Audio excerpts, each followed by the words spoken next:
So, good day, ladies and gentlemen, and welcome to our regular student podcast engagement. This is where we place spotlights on issue that surrounds and affect us as students. And once again, we are here on the campus of the Cyprus International University to cover the 2024 general election of the Liberian Student Council here in Cyprus. So we are opportune to have one of the election commissioner that is one of the highest ranking member here with us.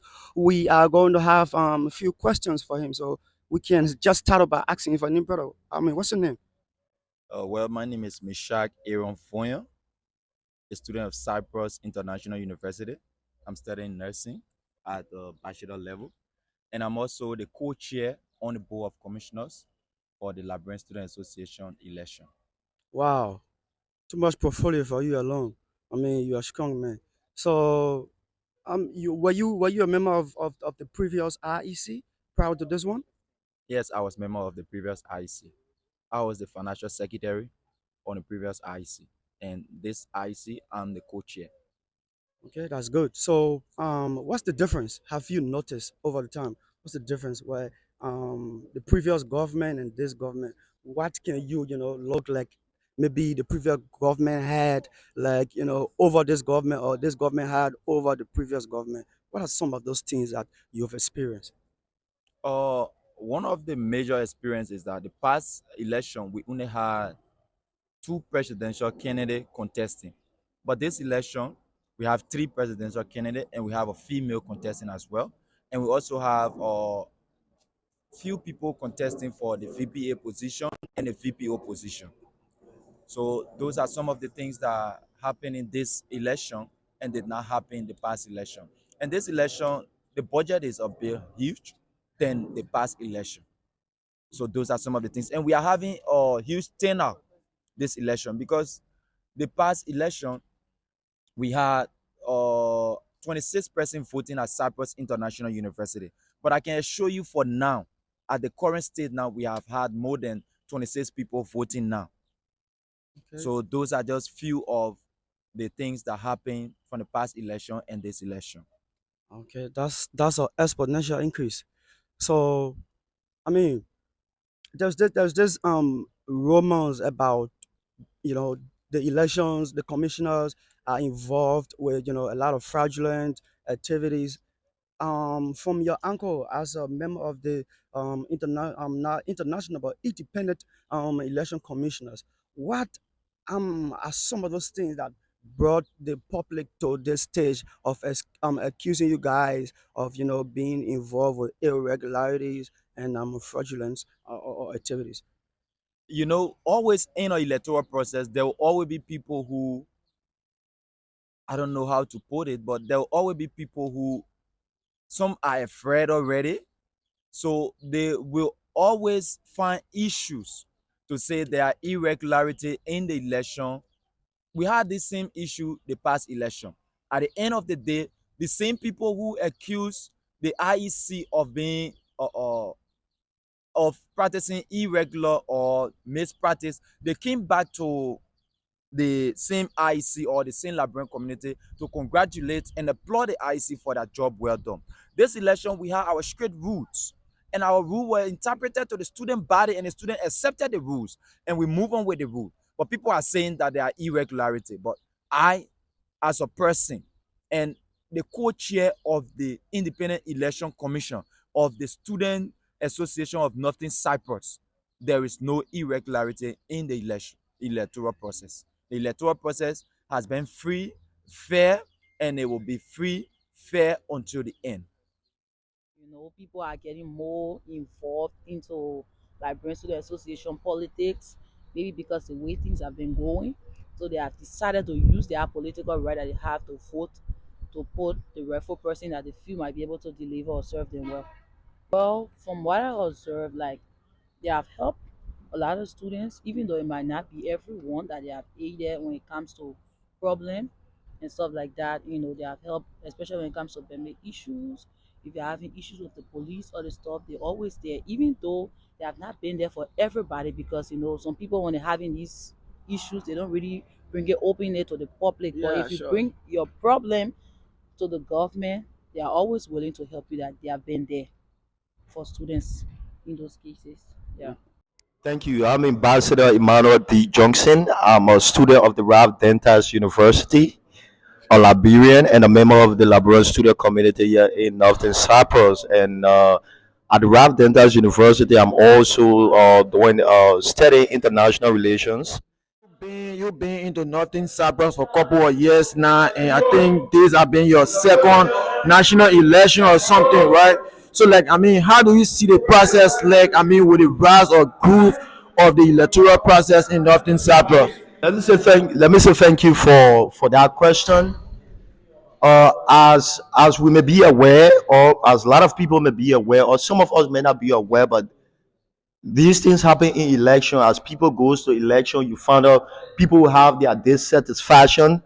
You see that people will have their differences, but at the end of the day, what matters is, you know, the aim, the objective, and the vision of what everyone, is running after. And so I think the process has been peaceful, and let me say bravo to all of those who came out, who came out to take on the initiative to contest in this election. This election has set a historical milestone within the student community here in Northern Cyprus, precisely the Liberian community. And I think it is welcoming, as we've been seeing over the past time during the campaign process. There are a lot of issues, but as I said, it is common, during campaign time, you find out that things like that happens on a normal basis. But it has been great so far, and the process has been peaceful. Let me say hats up and bravo to the IEC, the Independent Election Commission, as well, for playing their part, and to all of the political parties within the Liberian community here in Northern Cyprus for taking on the initiative as well. So it has. And my second question is, according to you, who's going to win? Like, from what are you seeing around, what you have discovered from the day, who's likely going to win from the experience? I mean, based on my observation, Team Andy is definitely going to carry the day today. Team Andy, and Let us say your preference wins the elections, and the other guy, I don't know if she's a lady, loses the election. What you are going to suggest? What can you suggest?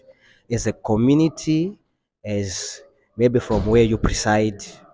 once Team Andy win the election, I would suggest to him that, first of all, let me commend the lady for mustering the courage. To contest in such a things in the election, because most of the time you will notice that females will shy away from these processes. But again, she mustered the courage to participate in the process, right? And again, like, once Andy win, I would suggest that he do government or inclusion.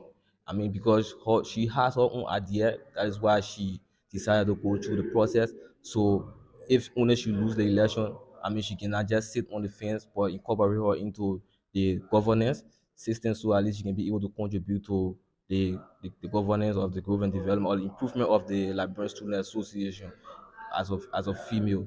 Because yeah, because like, she's a female and we got females here. She will better understand the female also. So it will be prudent that she come on board to give her own expertise to at least help the growth and development of our association. Thank you. I like your energy. You sound more energetic. Yes, Okay. thank you. So let's dive into the discussion. How is the process today overall? How have you seen the process when it comes to the influx of voters? Is the turnout real encouraging? Actually, I came a bit late because I was not too well. But as I've observed the police center, this police center, everyone's waiting for result, and more people turn up because they want to see a change, and then not just a change but a positive one. So we hope and pray for the best. Yes. Okay, that's what I mean. That was powerful, and for me too, as a student, I'm actually supporting SAR, but I can't say it because of my profession.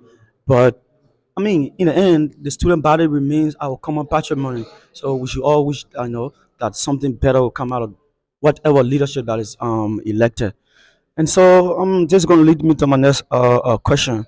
Like, there's this dent about the credibility of the election commissioners because some covert or documents were released to his counterpart, which places some dark clouds over the credibility and the authenticity of the election commissioner. So, what do you think? Are you guys competent to lead us to this election? I believe that the election commission is trying, and with the help of each and every one present, the election will have a perfect election, because I know that they have representatives of every candidate in there that will help to count the ballot paper properly. Yeah, so the role now leave with the candidate, those representing their candidate in there, to focus, so that we'll come up with a clear vote vote result, in order for people to be satisfied. Yeah. So it leave with the now the decision is not with the photo registration head. Now it is with the candidates that are checking for their candidates. Yeah. Okay, those are checking the ballots. Yeah, sure.